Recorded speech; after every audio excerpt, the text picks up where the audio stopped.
So in the last few days, OpenAI's released its ChatGPT agents to consumers. So if you're on a Pro or Plus plan for ChatGPT, you'll have access to now agents, which effectively can take action on behalf of you, particularly with website applications, quite general ones. There's been a lot already said about the possible implications for this technology for online shopping, people booking flights, all those sort of general things that consumers like to do, and could agentic browsers in particular sort of bypass potentially some of the traditional business models for how people have gone to search for things. And actually, this AI doesn't just give you information, it actually helps you take action as well and behind the scenes. So being the experimenter that I am, I thought, well, what would happen if a consumer was using this bit of technology with ChatGPT to assess their superannuation options?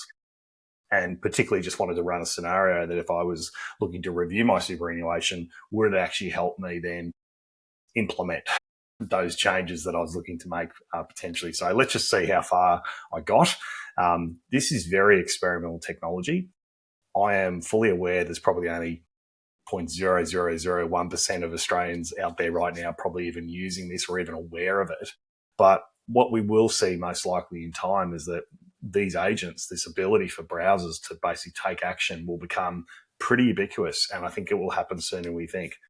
It's got massive implications potentially for how we market, how we put information on the web, because we're going to have to train the AIs in future to be able to access the information that we wanted to access. And I'll show you why in a minute. So let's just jump on my screen. So as you can see here, I just put a pretty simple prompt that I was really looking to review my superannuation. I'm with Australian Super. I've got a $200,000 balance. I'm 44. Can you please help me start looking at my options and help me proceed with an online application if you find a better option for me? Feel free to ask me further questions if you need. So it did. It actually started, before it even started the research process, the AI said, can you just explain to me what's important to you? Lower fees, ethical investing, specific investment options. So it already had the sense to do that. No shocks there. So I said, look, I want higher growth focus, but reasonable fees. So if I actually just show you this prompt here, so effectively what started happening, this was an 11-minute process. It was the web browser, the agent, started scouring through the internet, looking for what my options might be for my particular situation. And you'll see here it sort of went through the general searches you'd expect, the AFR, direct to websites, CanStar, Chantware, super ratings. It went to a whole range of sort of websites to sort of find information. And it had different success with that. Some of the information is obviously behind paywalls and things like that, which make it more difficult.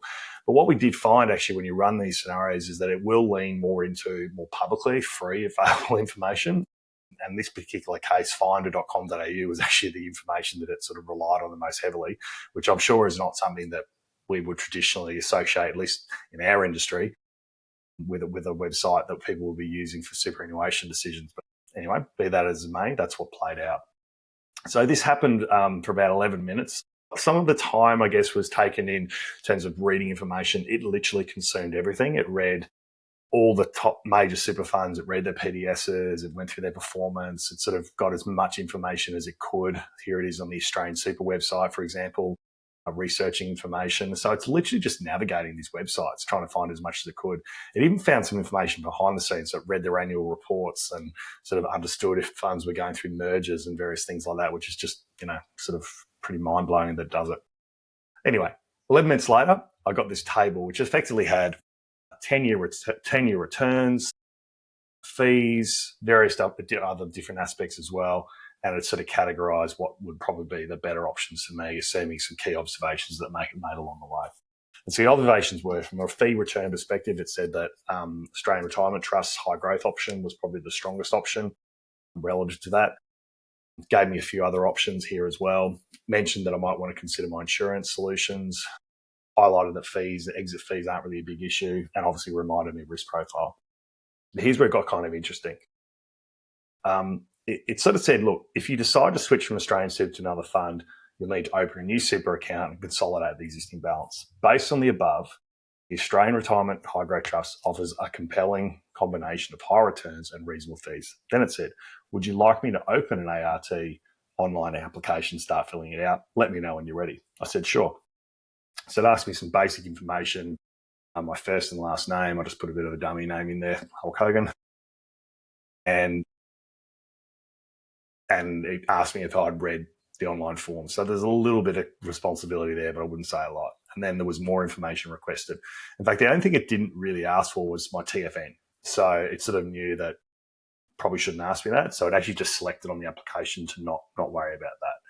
But what was really interesting about this sort of step of the process was that, I'll just show you here, you actually see it's on the ART website and it's actually completing the online application already. So there was nothing stopping it getting the whole way through the entire process. And here's where the TFN issue came out. It said it'll ignore that from this perspective, but pretty simple in terms of navigating web browsers. And it's a credit to the super funds here. It's obviously found it quite easy to navigate the onboarding process. Now, obviously, when it comes to filling out more specific forms, it could be a bit more challenged. But I got all the way to the end and it asked me, do I want to create the account? So I said, look, better stop here for now. I didn't want to cause any problems for our friends at ART, but I really just want to prove the point this can be done. I then asked for some documentation just to sort of summarize what I'd done in case I wanted to show it to someone else. And it actually gave me I suppose for what's lack of a better term, a record of the advice, the process that it took to compare it. Nice little table here showing all the different funds. And what was kind of curious to me was actually gave me a recommendation. So it actually said, based on your goals and what you're looking to achieve, it recommended the ART fund. Now, I'm no compliance expert, but I believe this does fall into the realm of personal advice. It's taken my personal circumstances into account, my goals and objectives, and it's made a specific product recommendation.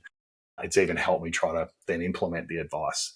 So we are in really uncharted waters with AI agents. And obviously, because of the way this technology works, they don't fall under any jurisdiction. I think the regulator's going to have their real hands full trying to manage how this all plays out. But anyway, fascinating, lots to think about, both for marketers and consumers, and a lot more to come, I'm sure.